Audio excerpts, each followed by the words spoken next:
الحمد لله رب العالمين نحمده ونستعينه ونستغفره ونعوذ بالله من شرور أنفسنا ومن سيئات أعمالنا من يهده الله فلا مضل له ومن يضلل فلا هادي له وأشهد أن لا إله إلا الله وحده لا شريك له وأشهد أن محمدا عبده ورسوله أرسله بالهدى ودين الحق ليظهره على الدين كله ولو كره المشركون اللهم صل على محمد وعلى آل محمد كما صليت على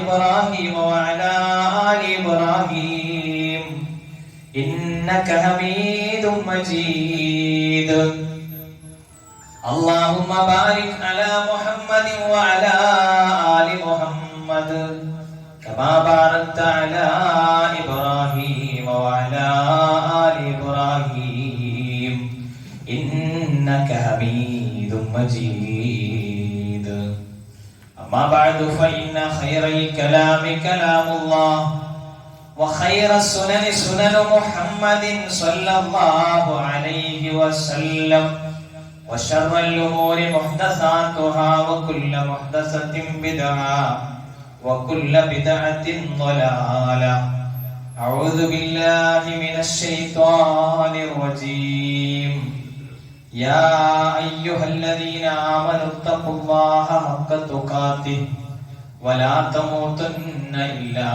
وأنتم مسلمون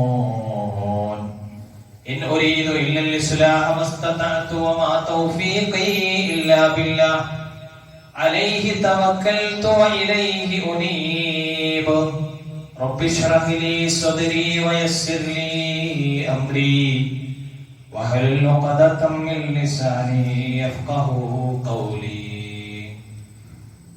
ബഹുമാന്യരായ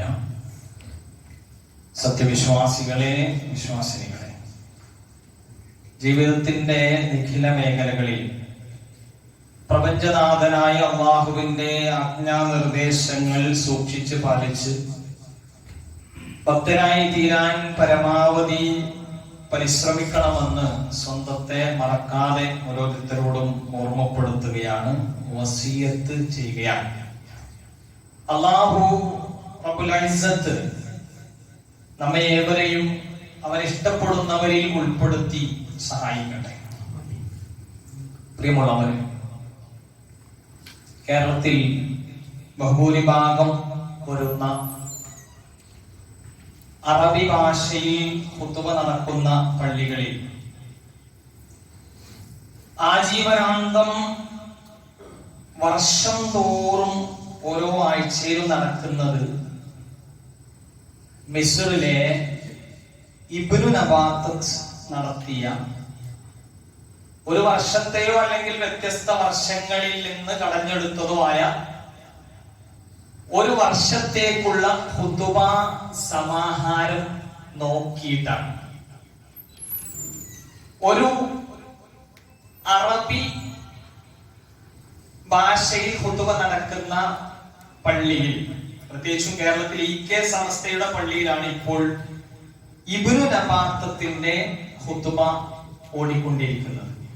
50 വർഷമായി ഖുതുബ കേൾക്കുന്ന ഒരു വ്യക്തിയാണ് എങ്കിൽ ആ പള്ളിയിൽ നിന്ന് ഒരുപക്ഷെ ആദ്യത്തെ ആഴ്ച ഖുതുബ റെക്കോർഡ് ചെയ്തിട്ടുണ്ടെങ്കിൽ പിറ്റത്തെ വർഷം ആ മുഹറമിലെ ഒന്നാമത്തെ ഖുതുബ തന്നെ ആയിരിക്കും. കഴിഞ്ഞ കൊല്ലം കേട്ടാ തന്നെ ആയിരിക്കും. ഞാനൊരു ചെറിയൊരു മുഖവുര എന്ന നിലക്ക് പറഞ്ഞതാണ്. റബീഉൽ അവ്വൽ മാസത്തിന് 2 പെരുന്നാളുകളെക്കാൾ ശ്രേഷ്ഠതയുണ്ട് എന്ന് വാദിക്കുന്ന ആളുകൾ, അതുപോലെ ലൈലത്തുൽ ഖദറിന്റെ 1000 മാസങ്ങളെക്കാൾ ശ്രേഷ്ഠത എന്നത് വിശുദ്ധ ഖുർആനിലെ ആയത്തിന്റെ തെളിവ് വെച്ചിട്ടാണ് നമ്മൾ മനസ്സിലാക്കുന്നത് എങ്കിൽ അതിനേക്കാൾ വലിയ ഖുർആൻ പറയാൻ വിട്ടുപോയതായ ഒരു പോരിശ റബീഉൽ അവ്വലിലെ 12-നുണ്ട് എന്ന് പറയുന്ന ആളുകൾ. ഇതൊക്കെ കേവലം തള്ളുകളാണ്. പുരോഹിതന്മാരാൽ തള്ളപ്പെട്ടുകൊണ്ടിരിക്കുന്ന ഇത്തരം കാര്യങ്ങൾ ഒരു നാട്ടിലെ മുഴുവൻ മുസ്ലിങ്ങളും ഒരുമിച്ച് കൂടുന്ന വെള്ളിയാഴ്ചയിൽ എല്ലാവരും എഴുന്നേറ്റ് പോയ ശേഷം ഒരു മൂന്നാം ഖുതുബ താഴെ നിന്ന് നടക്കുമ്പോൾ അതിൽ മാത്രമാണ് ഈ തള്ളുകളുടെ അവർ തന്നെ രൂപപ്പെടുത്തിയതായ തെളിവുകൾ വിശദീകരിക്കപ്പെടുന്നത്. പ്രത്യേകിച്ച് നമ്മളൊരു സംവാദമൊക്കെ കഴിഞ്ഞു നിൽക്കുന്ന ഒരു പശ്ചാത്തലത്തിലായതുകൊണ്ട് സംവാദം നടക്കുന്നത് വരെയുള്ള പരാമർശം നിങ്ങൾ സംവാദത്തിന് വരൂ, സംവാദം തുടങ്ങുന്ന സമയത്തുള്ള പരാമർശം നിങ്ങൾ യൂട്യൂബിലേക്ക് വരൂ. ഇതേപോലെയാണ് യഥാർത്ഥത്തിൽ എല്ലാ മുഅ്മിനീങ്ങളും തങ്ങളുടെ നിർബന്ധ ബാധ്യത എന്ന നിലക്ക് മനസ്സിലാക്കുന്ന കാര്യമാണ് വെള്ളിയാഴ്ചയിലെ ജുമുഅ എന്നുള്ളത്. അതില് ഖുതുബയും കിട്ടണം, ആ ജുമുഅയോടനുബന്ധമായിട്ടുള്ള നമസ്കാരവും കിട്ടണം എന്നെല്ലാവർക്കും അറിയാം. അവിടെ എല്ലാവരും ഒരുമിച്ച് കൂടുന്നത്, അവിടെയാണ് കാര്യങ്ങൾ വിശദീകരിച്ചു കൊടുക്കേണ്ടത്. അപ്പൊ ജുമുഅ ഖുതുബയുടെ ഉദ്ദേശം പറഞ്ഞപ്പോ റസൂൽ സല്ലല്ലാഹു അലൈഹി വസല്ലം തങ്ങൾ പ്രത്യേകം ഓർമ്മപ്പെടുത്തി, യഖറഉൽ ഖുർആന വയുദക്കിറുൻ നാസ്, ഖുർആൻ ഓതും റസൂൽ തിരുമേനി സല്ലല്ലാഹു അലൈഹി വസല്ലം അവിടെ നിന്ന് ജനങ്ങളെ ഉത്ബോധിപ്പിക്കും. അപ്പോ അടുത്ത ചോദ്യം, നിങ്ങൾ ഈദ് മീലാദുൻ നബിയെ വിമർശിക്കുന്നു, അത് ബിദ്അത്താന്ന് പറയുന്നു, എന്നാൽ നിങ്ങളുടെ പള്ളികളിലെ ഖുതുബ മലയാളത്തിൽ ആണ് ഓതുന്നത്, അല്ലെങ്കിൽ മലയാളത്തിലാണ് ഖുതുബ നിർവഹിക്കുന്നത്. അപ്പൊ മലയാളത്തിൽ ഖുതുബ നിർവഹിക്കുക എന്നുള്ളത് റസൂൽ സല്ലല്ലാഹു അലൈഹി വസല്ലം തങ്ങളുടെ മാതൃകയാണ്. അഥവാ റസൂൽ സല്ലല്ലാഹു അലൈഹി വസല്ലം തങ്ങൾ ഭാര്യമാരോട് സംസാരിച്ചത് മലയാളത്തിലാണെന്ന് വിചാരിക്കാം. റസൂൽ ഇടപെട്ട സാമ്പത്തിക ഇടപാടുകൾ നടത്തിയത് മലയാളത്തിലാണെന്ന് വിചാരിക്കുക. റസൂലിന്റെ കച്ചവടങ്ങൾ മലയാളത്തിലാണെന്ന് വിചാരിക്കുക. റസൂൽ സല്ലല്ലാഹു അലൈഹി വസല്ലം തങ്ങളുടെ എല്ലാം മലയാളത്തിലാണ് എന്ന് വിചാരിക്കുക. എന്നിട്ട് ഖുതുബ മാത്രം റസൂല് അറബിയിൽ നടത്തിയെന്ന് വിചാരിക്കുക.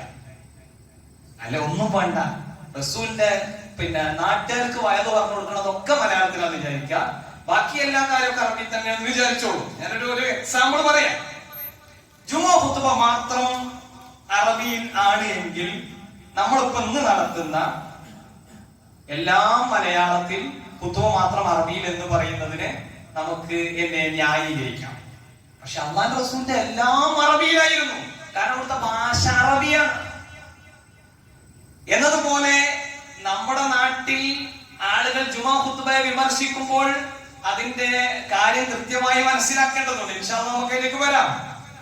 ഈ മിമ്പറിൽ നിന്ന് അവർ ജനങ്ങളെ ബോധ്യപ്പെടുന്ന എന്താ, അവിടെ തന്നെ കൃത്യമായിട്ട് മനസ്സിലാക്കാൻ പറ്റും ഖുതുബയുടെ ഉദ്ദേശം നടന്നിട്ടില്ല. കാരണം റബീഉൽ അവ്വലിലെ 2ാമത്തെ ആഴ്ചയിലെ ഇബ്നു നബാത്തിന്റെ ഒരു വർഷത്തിലെ ഖുതുബ, അവരുടെ നബാത്തി ഖുതുബയുടെ സമാഹാരത്തിൽ ഉള്ളതെന്താണ്, അതിന്റെ മലയാളം മാത്രം അന്ന് താഴ്ന്ന് ഇറങ്ങിയിട്ട് പരിചയപ്പെടുത്തി കൊടുക്കാന്ന് വിചാരിച്ചു കഴിഞ്ഞാൽ ഒരു കേരളത്തിലെ സമസ്തയുടെ പള്ളിയുടെ അല്ലെങ്കിൽ അവരുടെ ലേബലിൽ ഒന്നും ഈദ് മിലാദുൻ നബി, നബിദിനാഘോഷ പരിപാടി നടക്കൂല. കാരണം അതിൽ പറയുന്നത് മുഴുവനും വഫാത്തുൻ നബിയെ കുറിച്ചാണ്, അള്ളാഹുവിന്റെ റസൂലിന്റെ വഫാത്തിനെ കുറിച്ചാണ്.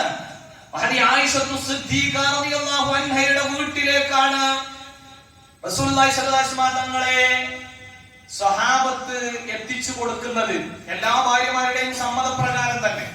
അന്ന് ശരിക്ക് ഹഫ്സ റളിയല്ലാഹു അൻഹയുടെ വീട്ടിലായിരുന്നു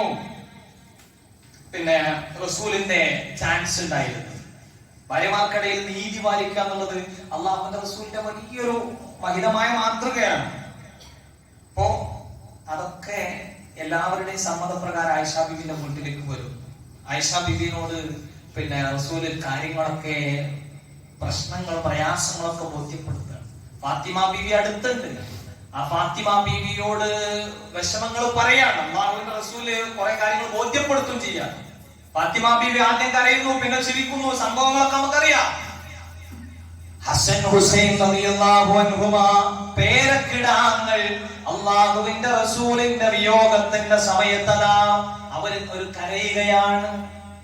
വാ ഖർബാ, എന്ത് വല്ലാത്ത പ്രയാസമാണ് എന്ന് പറയാൻ അവരോരോരുത്തരും വല്യുപ്പാക്ക് എന്ത് പറ്റി? എന്താണ് വല്യുപ്പ? വലിയുപ്പ, ഞങ്ങൾക്ക് വല്ലാത്ത പ്രയാസമാണ് എന്ന് അവരുടെ ആ പ്രയാസത്തിന്റെ തോത് അവരയവർക്കാണ്. ഇതാണ് നബാത്തി ഖുത്ബയിൽ അവിടെ പറയുന്നത്. അത് കൃത്യമായി നമുക്ക് ഓരോരുത്തർക്കും പരിശോധിക്കാൻ പറ്റും. അതിന്റെ PDF പോലും നമുക്ക് ഡൗൺലോഡ് ചെയ്തെടുക്കാം, നമുക്ക് വായിക്കാം. അതിന്റെ ആ മലയാളം നമ്മളൊന്ന് നോക്കിയാൽ മതി, ഒന്ന് ട്രാൻസ്ലേറ്റ് ചെയ്ത് നോക്കിയാൽ മതി. എവിടെയും ഈ രണ്ടാമത്തെ ആഴ്ചയിൽ ഇത് നടക്കുമ്പോ അതിൽ പറയുന്ന കാര്യം എന്ന് പറഞ്ഞു കഴിഞ്ഞാൽ, ഇതുപോലെ ഒരു ദിവസമാണ് അള്ളാഹുവിന്റെ തിരുദൂതർ വഫാത്തായത്. ലാസ്റ്റ് ഒരു ആയത്തും കൊടുത്തിട്ട് ഇന്നക മയ്യിത്തുൻ വഇന്നഹും മയ്യിത്തൂൻ. മരണം എന്ന് പറയുന്നത് സുനിശ്ചിതമാണ്, അതിൽ നിന്നും ആർക്കും ആരെയും തടയാവതല്ല. അതിന്റെ ആ തുടക്ക ഭാഗത്തൊക്കെ അങ്ങനെ നമ്മുടെ കണ്ണുകൾ ഈറനണിയിക്കുന്ന പരാമർശങ്ങളാണ്. മലയാളത്തിൽ പറഞ്ഞു കൊടുത്താൽ മാത്രം മതി. അതില്ലാത്തതുകൊണ്ട് ആളുകൾ വളരെ സന്തോഷത്തോടു കൂടി ഖുത്ബ കേൾക്കുന്നു, അല്ലെങ്കിൽ ആ ഖുത്ബ കേൾക്കുന്നതിന്റെ ഇടയിൽ എന്തെങ്കിലും അവർക്ക് ഇഷ്ടമുള്ള കാര്യങ്ങൾ ആലോചിക്കുന്നു, അല്ലെങ്കിൽ ഉറങ്ങുന്നു, പരിപാടിയൊക്കെ നടക്കുന്നു. തുടർന്ന് മൂന്നാം ഖുത്ബയിലാണ് പരാമർശം. ഒന്നും കഴിഞ്ഞു, രണ്ടും കഴിഞ്ഞു, പിന്നെ എല്ലാവരും മൂന്നാം ഖുത്ബയിൽ പറയുന്ന കാര്യം എന്താ? നമ്മൾ ഇന്ന് വൈകുന്നേരം ഒരുമിച്ച് കൂടുന്നു, റസൂലിന്റെ മദ്ഹ് പറയാൻ നമുക്ക് ഒരുമിച്ച് കൂടും. ആരെങ്കിലും കൂട്ടത്തിൽ നിന്ന് എഴുന്നേറ്റ് പറഞ്ഞാൽ മതി, നിങ്ങൾ എന്തേ പുറമെന്ന് പറഞ്ഞു. ഞാനൊരു വിമർശനം എന്ന നിലക്ക് ഒരു ജുമാ ഖുത്ബയിൽ ഇങ്ങനെ ഒരു ടീമിനെ ആക്രമിക്കാൻ വേണ്ടിട്ട് പറയണല്ല, മറിച്ച് നമ്മൾക്ക് കൃത്യമായ ഒരു അവയർനെസ് ഉണ്ടാകണം. എന്താ ഇവിടെ പറഞ്ഞത്, അതിനുശേഷം എന്താ നടക്കണത് എന്ന് ആലോചിക്കണം. നമ്മൾ എന്തുകൊണ്ടാണ് നബിദിനം ആഘോഷിക്കാൻ പാടില്ല എന്ന് പറയുന്നത്? ഇവിടെ കുറെ ആഘോഷങ്ങളുണ്ടല്ലോ. ആ ആഘോഷങ്ങളെക്കാൾ ഏറെ നമ്മൾ ഇതൊരു വിമർശന സ്വരത്തിൽ പറയുന്നത് എന്തുകൊണ്ടാണ്? വളരെ നസീഹത്തോടു കൂടിയാണ് പ്രിയപ്പെട്ടവരെ ചില കാര്യങ്ങൾ ഓർമ്മപ്പെടുത്താനുള്ളത്. ഒന്ന്, ഇത് ആഘോഷിക്കുന്നത് മതപരമായ ഒരു ചുറ്റുപാടിൽ നിന്നുകൊണ്ടാണ്. നബിദിനം എന്ന് പറയുന്നത് ബിദ്അത്താണ്. എന്തുകൊണ്ട് ബിദ്അത്താണ്? ഒന്നാമത്തെ കാര്യം പറയുന്നത്, എന്തുകൊണ്ട് അത് ബിദ്അത്താകുന്നു? പ്രവാചകന്മാരാൽ പഠിപ്പിക്കപ്പെട്ട ദീനാകുന്ന ഇസ്ലാം, അതിന്റെ പൂർത്തീകരണം നടന്നത് അന്ത്യദൂതർ സല്ലല്ലാഹു അലൈഹി വസല്ലം തങ്ങളിലൂടെ, മുഹമ്മദ് നബിയിലൂടെയാണ്. അത് വിശുദ്ധ ഖുർആൻ കൃത്യം സൂറ അൽ-മാഇദയിലെ 3-ാമത്തെ വചനത്തിന്റെ അവസാന ഭാഗത്ത് പറഞ്ഞു, ഇന്നത്തെ ദിവസം നിങ്ങൾക്ക് നിങ്ങളുടെ മതത്തെ പൂർത്തിയാക്കി തന്നിട്ടുണ്ട്. എന്റെ അനുഗ്രഹത്തെ നിങ്ങൾക്ക് പരിപൂർണമാക്കി തന്നിട്ടുണ്ട്. ഇസ്ലാം ദീന നിങ്ങൾക്ക് തൃപ്തിയുള്ളതാക്കി തന്നിട്ടുണ്ട്. എത്ര കൃത്യമാണ് അത് റെഡി ആയിട്ടുണ്ട്. അപ്പൊ പൂർത്തിയായ മതത്തിലേക്ക് എന്തെങ്കിലും മതകീയ ആചാരമായി കൊണ്ടുവരിക എന്നുള്ളത് ആ പൂർത്തിയാക്കിയ പ്രവാചകന്റെ പ്രവാചകത്വത്തിലേക്ക്, റിസാലത്തിലേക്ക് വഞ്ചന കാണിക്കുന്ന പണിയാണ് എന്ന് ഇമാം മാലിക് റഹ്മത്തുള്ളാഹി അലൈഹി പറയാം. ഇസ്ലാമിൽ ഒരാള് തുടങ്ങി ആരംഭിച്ചു ബിദ്അത്തൻ, ഒരു പുത്തൻ ആചാരത്തെ തുടങ്ങി, യറാഹ ഹസനത്തൻ, അതിനെ അവൻ കാണുന്നത് ഒരു നൈപുണ്യമായി അല്ലെങ്കിൽ ഒരു നല്ല കാര്യമായിട്ട് അവൻ കാണുന്നത്. ഫഖദ് സഅമ അന്ന മുഹമ്മദൻ ഖാനൽ റിസാല. ആ മനുഷ്യനങ്ങ് ചിന്തിച്ചു പോകുന്നത്, ആ മനുഷ്യൻ ആരോപിക്കുന്നത് അള്ളാഹുവിന്റെ റസൂല് റിസാലത്തിൽ വഞ്ചന കാണിച്ചു എന്നാണ്. അള്ളാഹുവിന്റെ റസൂല് റിസാലത്ത് ചെയ്യേണ്ട പണി റസൂല് ചെയ്യുന്നതിൽ, റസൂൽ കൊടുക്കേണ്ട സന്ദേശങ്ങൾ കൈമാറുന്നതിൽ റസൂലിന് എവിടെയോ ചില സ്പെല്ലിംഗ് മിസ്റ്റേക്കുകൾ വന്നു, ആ മനുഷ്യൻ പറയാതെ പറയുകയാണ് ചെയ്യുന്നത്, പുതിയതായിട്ട് കൊണ്ടുവരും. അഥവാ റസൂലിന് പരിചയമില്ല. നിങ്ങളെ സ്വർഗത്തിലേക്ക് അടുപ്പിക്കുന്ന എന്ത് കാര്യങ്ങളുണ്ടോ, നരകത്തിൽ നിന്ന് അകറ്റുന്ന എന്ത് കാര്യങ്ങളുണ്ടോ, അതാണ് ഒരാൾക്ക് വേണ്ടത്. ആ കാര്യം മതപരമായിട്ടുള്ളതെല്ലാം പഠിപ്പിക്കപ്പെട്ട് കഴിഞ്ഞിട്ടുണ്ട്. ഇനി അതിലേക്ക് ഒരംശം ചേർക്കേണ്ടതില്ല. എന്താ വിധത്തിൽ എന്ന് പറഞ്ഞാലോ, മൻ അഹദസ ഫീ അംരിനാ ഹാദാ മാ ലൈസ മിൻഹു ഫഹുവ റദ്ദുൻ. മൻ അഹദസ ഫീ അംരിനാ, നമ്മുടെ കൽപ്പനയില്ലാത്തതായ ഒരു കാര്യം ഒരാള് പ്രവർത്തിച്ചു കഴിഞ്ഞാൽ അതാ മലൈസ മിൻഹു, നമ്മൾ അറിയാത്തൊരു കാര്യം, അഥവാ റസൂലിന് പരിചയമില്ലാത്തൊരു കാര്യം നമ്മൾ അങ്ങോട്ട് പഠിപ്പിച്ചു കൊടുക്കുക, അല്ലെങ്കിൽ ദീനിന് നമ്മൾ പഠിപ്പിച്ചു കൊടുക്കുക, അത് ശരിയായ കാര്യമല്ല. ബഹുറത്തുൻ അത് ഒരു കാരണവും കൂടാതെ നമുക്ക് തള്ളാൻ പറ്റുന്നതാണ്. അപ്പൊ വിദ്അത്തുകളെല്ലാം വഴികേടാണ്, വിദ്അത്തുകൾ എല്ലാം വഴികേടാണ്, വഴികേടുകളെല്ലാം നരകത്തിലേക്കുള്ളതുമാണ്. പ്രിയപ്പെട്ടവരെ, ഗൗരവം മനസ്സിലാക്കണ്ടേ. അള്ളാഹുവിന്റെ തിരുദൂതൻ പറഞ്ഞത് വശർറുൽ ഉമൂരി മുഹ്ദസാതുഹാ വകുല്ലു മുഹ്ദസത്തിൻ ബിദ്അ വകുല്ലു ബിദ്അത്തിൻ ളലാല വകുല്ലു ളലാലത്തിൻ ഫിന്നാർ. എല്ലാ പുതുതായി ഉണ്ടാക്കപ്പെട്ടതും പുത്തനാചാരങ്ങളാണ്. ആ പുത്തനാചാരങ്ങളെല്ലാം വഴികേടാണ്, എല്ലാ വഴികേടുകളും നരകത്തിലേക്കുള്ളതുമാണ്. എങ്കിൽ അടുത്ത ചോദ്യമാണ്, വിശുദ്ധ ഖുർആൻ ക്രോഡീകരിക്കപ്പെട്ടില്ലേ? റസൂലിന് ശേഷമല്ലേ? അപ്പൊ പൂർത്തിയായത് റസൂലിനെ അറിയില്ലായിരിക്കൂലേ? അടുത്ത ചോദ്യം. നമ്മള് ഒരു കാര്യം പറയുമ്പോ അതിന്റെ എല്ലാ ഭാഗങ്ങളും സ്പർശിക്കണമല്ലോ. അപ്പൊ വിശുദ്ധ ഖുർആൻ ക്രോഡീകരണം, ഹദീസ് ക്രോഡീകരണം, അത് റസൂൽ പറഞ്ഞു അങ്ങനെ ചട്ടന്റെ ഉള്ളിലാക്കണമെന്ന്. തറാവീഹിന് ജമാഅത്ത് നിർവഹിക്കണം എന്ന് റസൂൽ പറഞ്ഞോ? അതുപോലെ തന്നെ മദ്രസകളൊക്കെ കെട്ടി ഉയർത്തണം എന്ന് റസൂൽ പറഞ്ഞോ? അപ്പോ അതിന്റെ അവസ്ഥ എന്താണ്? അതിനൊരു അസിലുണ്ട് എന്ന് പറഞ്ഞാൽ മതപരമായി അവിടെ നടക്കേണ്ട കാര്യം എന്താ? ജനങ്ങൾ ഖുർആൻ പഠിക്കണം എന്നുള്ളതാണ്. ഖുർആൻ പഠിക്കണം. അപ്പൊ പഠിക്കണം എന്നതിന്റെ സൗകര്യാർത്ഥം ഖുർആൻ ക്രോഡീകരിക്കപ്പെടുന്നു എന്നാണ്. അവിടെ വേറൊരു മാറ്റത്തിരുത്തലുകൾ വരുത്തുന്നില്ല. അള്ളാന്റെ റസൂല് പറഞ്ഞതിന്റെ അപ്പുറത്തേക്ക് ഒന്നും അവിടെ ചെയ്യുന്നില്ല. മറിച്ച് ഇത് ആളുകൾക്ക് എല്ലാവർക്കും പഠിക്കാൻ പറ്റണം എന്ന സൗകര്യത്തോടു കൂടി. അപ്പൊ പഠിക്കുന്നതിന് തെളിവുണ്ടോ? ഖുർആൻ പഠിക്കുന്നതിന് എമ്പാടും തെളിവുകളുണ്ട്. ഖുർആൻ പഠിപ്പിക്കുന്നതിന് തെളിവുണ്ടോ? എമ്പാടും തെളിവുണ്ട്. ഖുർആൻ പ്രചരിപ്പിക്കുന്നതിന് തെളിവുണ്ടോ? എമ്പാടും തെളിവുകളുണ്ട്. അപ്പൊ അത് ചെയ്യാനുള്ള ആ 1400 കൊല്ലങ്ങൾക്ക് മുമ്പ് ഇല്ലാത്ത സൗകര്യങ്ങൾ ഇന്നുണ്ടെങ്കിൽ ഇന്ന് നമുക്കത് ഉപയോഗപ്പെടുത്താം. ഇന്ന് നമ്മൾ യൂട്യൂബില് ഖുർആന്റെ ക്ലിപ്പുകൾ പ്രചരിപ്പിക്കുന്നു. അത് ആയത്തുകളായിട്ടും പ്രത്യേക ഖുർആൻ ക്ലാസ്സുകളായിട്ടൊക്കെ നമ്മൾ നടത്തുന്നു. അതൊക്കെ ആ പരിധിയിൽ വരുന്നു. അപ്പൊ അത് ബിദ്അത്താണോ? ബിദ്അത്തുൻ ഹസന എന്ന് പറയേണ്ട ആവശ്യമുണ്ടോ? അതിൽ ബിദ്അത്ത് ഒന്നും വരുന്നില്ല. അതിൽ ഭാഷാർത്ഥത്തിലുള്ള ബിദ്അത്ത് മാത്രമാണ് വരുന്നത്. പക്ഷെ ഈദ് മീലാദുൻ നബിയിൽ വരുന്നത് ഇസ്തിലാഹിയായിട്ടുള്ള ബിദ്അത്താണ്, അഥവാ സാങ്കേതികമായിട്ടുള്ള ശരീഅത്തിലുള്ള കടന്നുകയറ്റം അവിടെ വരുന്നുണ്ട്. ശരീഅത്തിലുള്ള കടന്നുകയറ്റത്തിൽ വരുന്ന കാര്യമല്ല എന്ന് പറയുന്നത് ഖുർആൻ ക്രോഡീകരണം മുതൽ തുടങ്ങിയിട്ടില്ല. അവിടെ മുതലാണ് ഈ ബിദ്അത്ത് എന്നൊക്കെ പറഞ്ഞിട്ട് നബിദിനത്തിനെ ന്യായീകരിക്കാൻ വേണ്ടി നമ്മളടുത്തും ബിദ്അത്ത് ഉണ്ട് വരുത്തി തീർക്കാനുള്ള കാര്യങ്ങൾ കൊണ്ടുവരുന്നത്. അത് നമ്മള് ഖുതുബ പറയുമ്പോ മൈക്ക് ഉപയോഗിക്കുന്നതാകട്ടെ, ഖുതുബ മലയാളത്തിൽ പറയുന്നതാകട്ടെ, അപ്പൊ എന്താണ് മനസ്സിലാക്കേണ്ടത്? ഖുതുബ എന്നുള്ളതിനെ കുറിച്ച് റസൂൽ പറഞ്ഞിട്ടുണ്ടെന്ന് വിചാരിക്കാം. അറബിയിൽ മാത്രം നിർവഹിക്കപ്പെടേണ്ടുന്ന ഒരു പുണ്യകർമ്മമാകുന്നു വെള്ളിയാഴ്ചയിലെ ഖുതുബ. അങ്ങനെ എവിടെ നമുക്ക് കാണാൻ പറ്റില്ല. റസൂൽ ആകെ പറഞ്ഞത് യഖ്റഉൽ ഖുർആന വയുദക്കിറുൻ നാസ്. ഖുർആൻ ഓതണം. നമ്മൾ പറഞ്ഞു അക്മൽതു ലക്കും ദീനക്കും വഅത്മംതു അലൈക്കും നിഅമതി വറദീതു ലക്കും അൽ ഇസ്ലാമ ദീനൻ. ഇന്നത്തെ ഖുതുബയിൽ എന്താ ആയത്ത് കിട്ടിയത്? ആയത്ത് മാത്രമേ നമുക്ക് കിട്ടുക. ഇവിടെ കുറെ ഇതിനെ വക്രീകരിച്ച് കൊണ്ടടക്കുന്ന ആൾക്കാരുടെ പ്രശ്നങ്ങൾ കൂടി നമ്മൾ അന്നത്തെ ഖുതുബയിൽ മനസ്സിലാക്കുക. അല്ലാഹുവിന്റെ റസൂല് ഖുതുബയിൽ വികാര പരിതനായി ചെയ്യും. റസൂലിന്റെ കണ്ണുകൾ ചുവക്കും. എന്താണ്? ജനങ്ങൾക്കിടയിൽ ബിദ്അത്ത് പ്രചരിക്കാൻ പാടില്ല. റസൂലിന് കൃത്യമായ ഒരു പോയിന്റ് ഓഫ് വ്യൂ ഉണ്ട്. അള്ളാഹുവിന്റെ റസൂലിനെ സംബന്ധിച്ചിടത്തോളം ജനങ്ങൾ ശിർക്കിലേക്ക് പോകാൻ പാടില്ല. അള്ളാഹിന്റെ റസൂലിന് കൃത്യമായ ധാരണയുണ്ട്. അത് റസൂലിന്റെ ഉള്ളിൽ കത്തും. ആ കത്തുമ്പോ റസൂലിന്റെ കണ്ണുകൾ ചുവക്കും. എന്നാൽ നബാത്തി ഖുതുബ വായിക്കുന്ന ആ പുരോഹിതന്റെ അവസ്ഥ ഒന്ന് ആലോചിച്ച് നോക്കുന്നത്. ഒരു പക്ഷേ ഇതെല്ലാം നോക്കി വായിക്കുമ്പോ അയാൾക്ക് ഉള്ളിലേക്ക് അത് കയറുന്നു പോലുമില്ല. എന്തോ താല്പര്യത്തിന്റെ പുറത്ത് ഇങ്ങനെ പറയും. എന്നാൽ അയാൾക്ക് ആ ആവേശം വരുന്നുണ്ട് മൂന്നാം ഖുതുബ നടത്തുമ്പോ. അതിന്റെ ഭാഗമായി ആളുകൾ സംഘടിക്കുന്നുണ്ട്. നമ്മളിപ്പോ ഈ പറഞ്ഞത് ക്ലിപ്പുകളായി പുറത്തേക്ക് വരുമ്പോൾ സ്വാഭാവികമായിട്ടും തീവ്രത കൂടുക ചെയ്യാം. നമ്മളത് തീവ്രത കൂടുന്ന എഴുതിയിട്ട് നമ്മൾ നബിദിനം പറയണൊക്കെ ഒഴിവാക്കുക എന്ന് വിചാരിച്ച എന്താ അവസ്ഥ? ആളുകൾക്ക് ഇതിന്റെ സന്ദേശങ്ങൾ മനസ്സിലാക്കാൻ പറ്റാതെ പോലെ.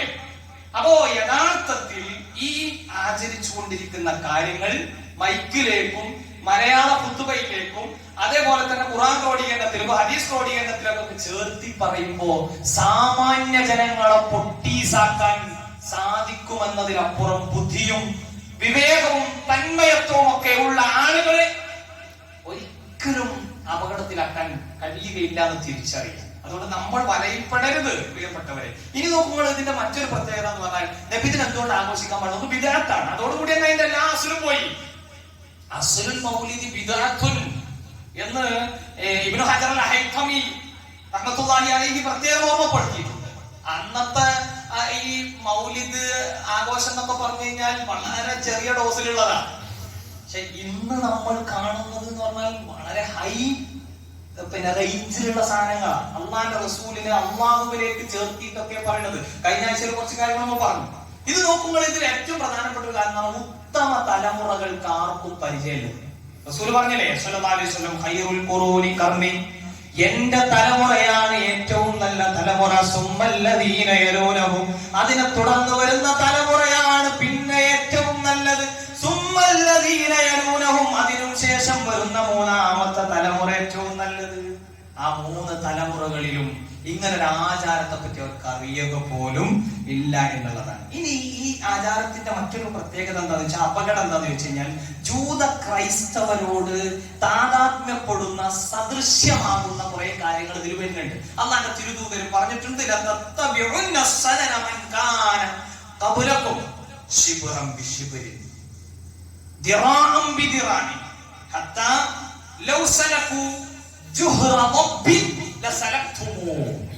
എന്താ പറഞ്ഞേ? എന്റെ സമുദായം അവർ എന്തു ചെയ്യും? ചാണിന് ചാണായി മുഴത്തിന് മുഴമായി ഇതര സമുദായങ്ങളെ പിൻപറ്റുക തന്നെ ചെയ്യും, അവരിലേക്ക് ചായുക തന്നെ ചെയ്യും. എത്രത്തോളം എന്ന് വെച്ചാൽ ഉടുമ്പിന്റെ മാളത്തിലേക്ക് അവർ പ്രവേശിച്ചാൽ ഇവരും ഓരോ കൂടെ കണ്ട് പ്രവേശിക്കും. എന്നിട്ട് ചോദിക്കുന്നുണ്ട്, അള്ളാന്റെ റസൂലെ ആരാത്? പിന്നെ യഹൂദി നസ്രാണികളും യഹൂദികളും ഒക്കെയാണോ?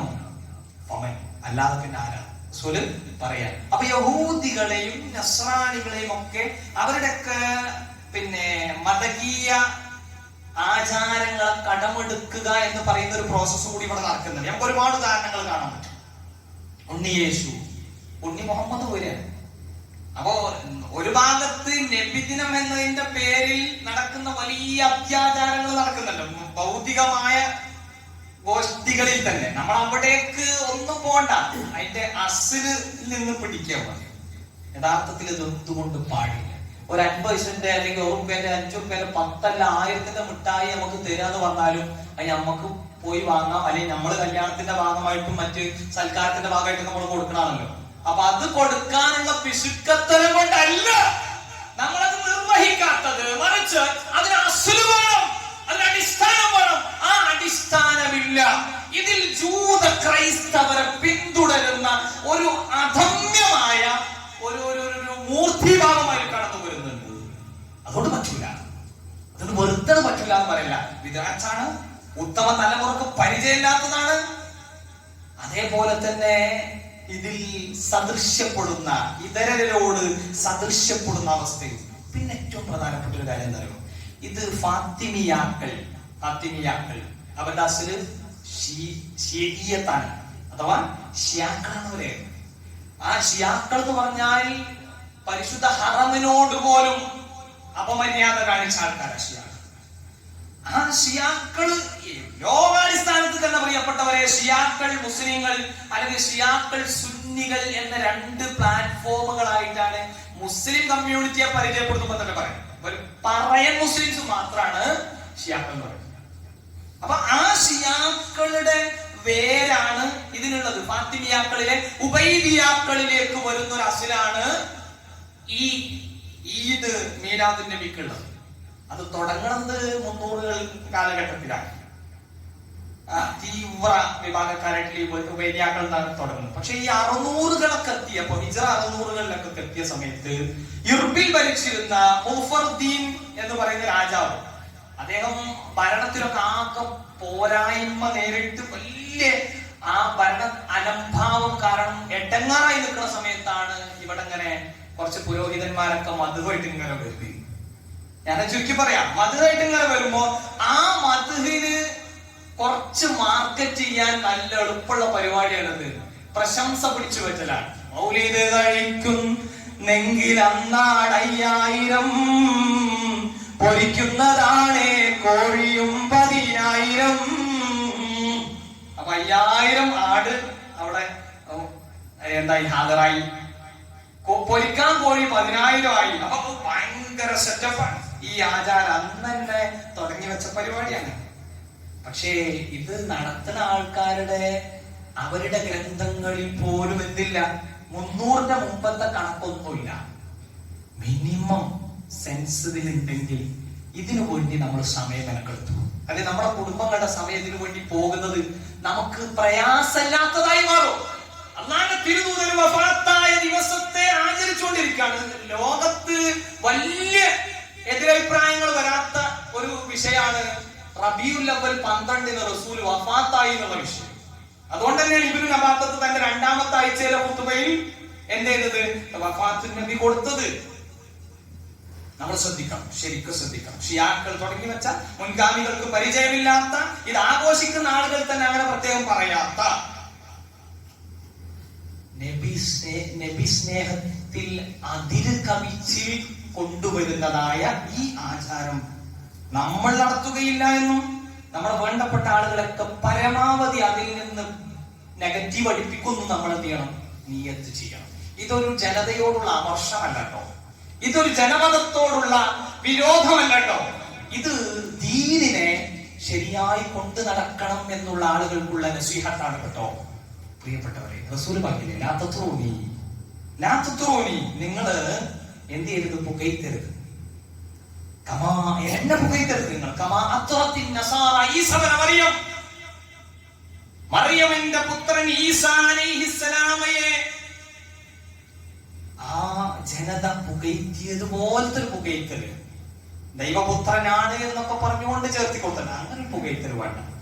എന്നാൽ എന്താ നമ്മൾ കാണുന്നത്, മംഗൂസ് മൗലീദിലെ വരികൾ, സുബ്ഹാന മൗലീദിലെ വരികൾ, ഷറഫൽ അനാമിലെ വരികൾ, സലാം ബൈത്തിലെ വരികൾ, ഇങ്ങനെ തുടങ്ങിയിട്ട് മൗലിദ് കിതാബുകളിൽ നടന്നു നടക്കുന്ന ഓരോ വരികളിലേക്കും നമ്മൾ ശ്രദ്ധ കൊടുത്തു കഴിഞ്ഞാൽ കൃത്യമായി വിലയിരുത്താൻ സാധിക്കും, ഇത് പ്രവാചകനാണോ അതല്ല അള്ളാഹുവിന്റെയും മുകളിലുള്ള ഒരു സട്ടാവിന്റെ സട്ടാവാണോ എന്നൊക്കെ തോന്നിക്കുന്ന രൂപത്തിലുള്ള വരികളായിരുന്നു. കാരണം അബ്ദുക്കൽ മിസ്കീനു യർജു ഫളലകൽ ജമ്മൽ ഗഫീറു ഫിക ഖാദ് അഹ്സൻതു വന്നി യാ ബശീറു യാ നദീറു.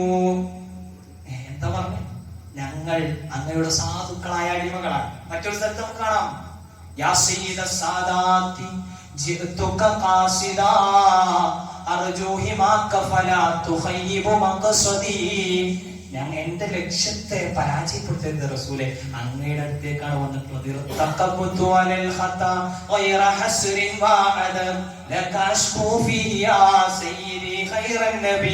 ഇങ്ങനെ കുറെ സാധനങ്ങളുണ്ട്, നമ്മൾ കഴിഞ്ഞ ആഴ്ചയിൽ സൂചിപ്പിച്ചതാണ് ഒക്കെ, അതുകൊണ്ട് അവിടെ വിശദീകരണത്തിന് മുതിരുന്നില്ല.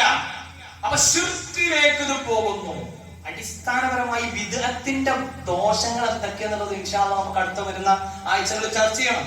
ഇതൊരു വിമർശനമോ അല്ലെങ്കിൽ ആക്രോശമോ ഒരു ഒരു പ്രത്യേകമായ ഭൂരിപക്ഷത്തെ എതിർക്കലോ ഒന്നുമല്ല, അങ്ങനൊന്നും കാണണ്ട. മറിച്ച് ഒരു നസീഹത്തായി, ഗുണകാംക്ഷാപരമായ ഒരു സംസാരമായി കാണാൻ പറ്റിയാൽ അടുത്ത ആഴ്ചയും കൂടെ വരും. വന്നിട്ട് ഇതിനെ കുറിച്ച് എന്താ ഇതിൽ പറയാനുള്ളത്, ബാക്കി പറയാനുള്ളത് കേൾക്കും.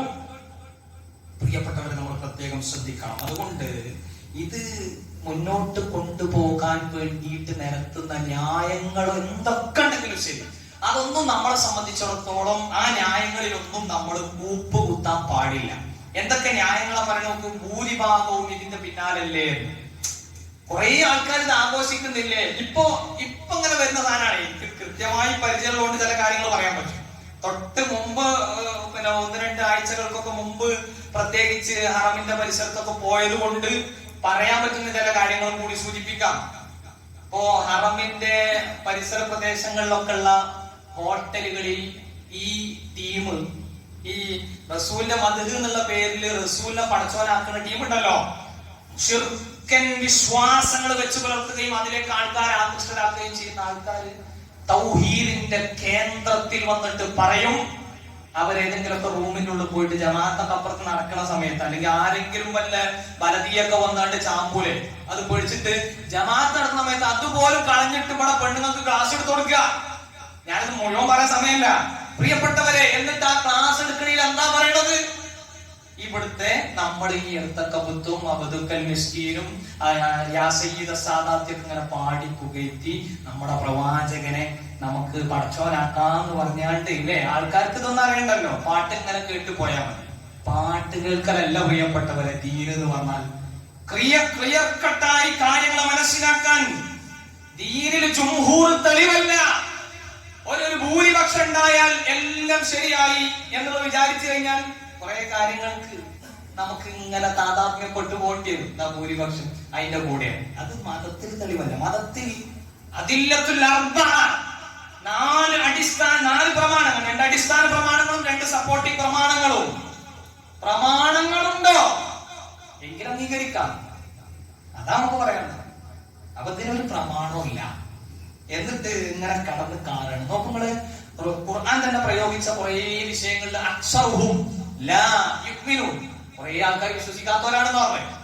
അക്സറുഹും ലാ യഖിലൂൻ, കുറെ ആൾക്കാർ ചിന്തയില്ലാത്തവരാണെന്ന് പറഞ്ഞു. ഖുർആനിലൊക്കെ പ്രയോഗം ഭൂരിഭാഗം നെഗറ്റീവിന്റെ ആൾക്കാരാണ്.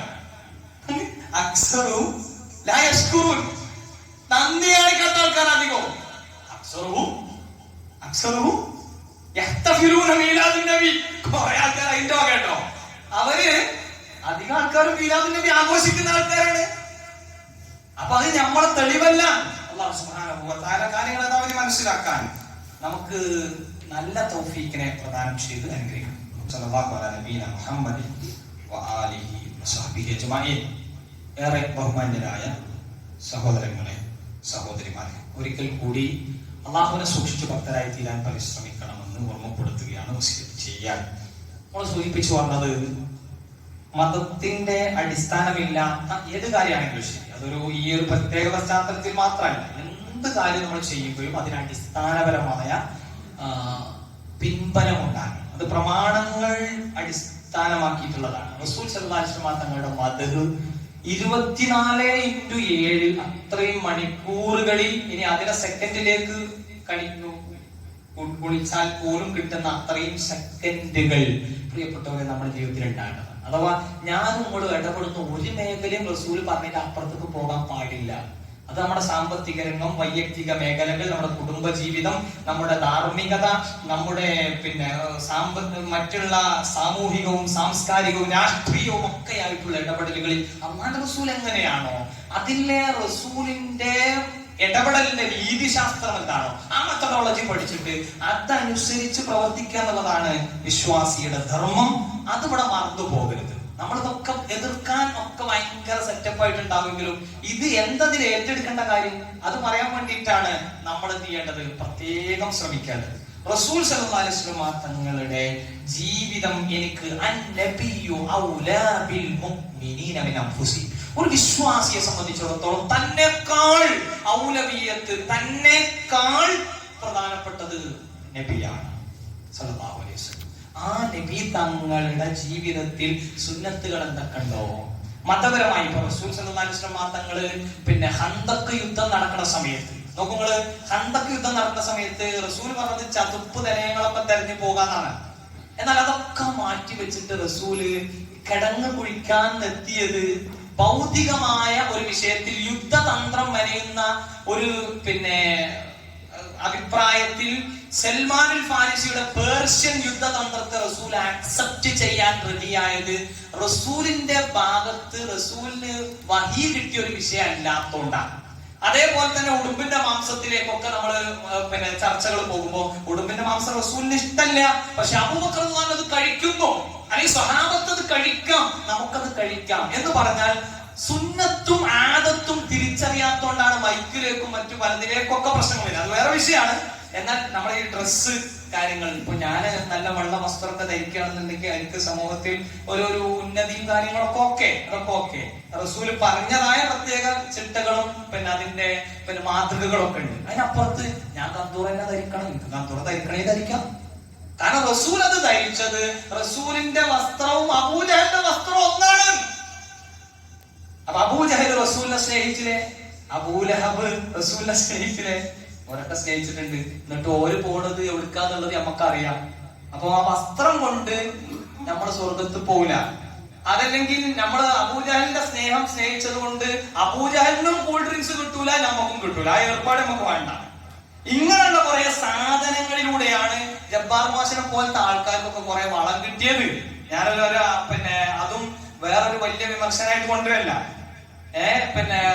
കഅബന്റെ പുറത്ത്, കഅബയിലെ വിഗ്രഹങ്ങളുടെ പുറത്ത് വേറെന്തൊക്കെയോ ചെയ്തു വെച്ചു എന്നൊക്കെ ബിലാൽ അതിന്റെ പേരിലാണ് പ്രസക്തിയായെന്നൊക്കെ പറയണ്ടല്ലോ. ഏതൊക്കെയോ തഫ്സീർ രേഖപ്പെടുത്തി ഇന്നുവരേക്കും മുസ്ലിം ലോകം പ്രചരിപ്പിക്കാത്ത കാര്യത്തിൽ ഇങ്ങനെ കൊണ്ടുവരാണ്. ഇനി മുസ്ലിം ലോകം പ്രചരിപ്പിക്കുന്ന കാര്യങ്ങളിൽ തന്നെയും ഇത്തരം യുക്തിവാദികൾക്ക് വളമിട്ട് കൊടുക്കുന്ന കുറെ കാര്യങ്ങൾ പ്രിയപ്പെട്ടവരെ നിലവിലുണ്ട്. അതെന്താണ്? അതിന്റെയൊക്കെ അസിൽ പഠിക്കാത്തോണ്ടുണ്ടാകുന്ന സംഭവങ്ങളാണ്. ഒരു വിശ്വാസത്തിലും കോട്ടമുണ്ടാവില്ല, വിശ്വാസത്തിന്റെ അടിസ്ഥാനങ്ങൾ അറിയാം. ഒരു ആരാധനയിലും പ്രശ്നങ്ങൾ ഉണ്ടാവില്ല, ആരാധനയുടെ അസുരറിഞ്ഞാൽ. അതുകൊണ്ട് നമുക്ക് ഗൗരവത്തോടെ ചിന്തിക്കാൻ കഴിയേണ്ടതുണ്ട്. അല്ലാഹു സുബ്ഹാനഹു വ തആല അവന്റെ കാര്യങ്ങളെ ഉൾക്കൊള്ളുന്ന, അതിനെക്കുറിച്ച് പഠിക്കുന്ന, ആ പഠിച്ചതിനനുസരിച്ച് സുന്നത്ത് ബോധ്യപ്പെട്ടതിനെ ഉൾക്കൊള്ളുന്ന ആളുകളിൽ നമ്മെ ഇവരെ ഉൾപ്പെടുത്തി സഹായിക്കുമാറാവട്ടെ.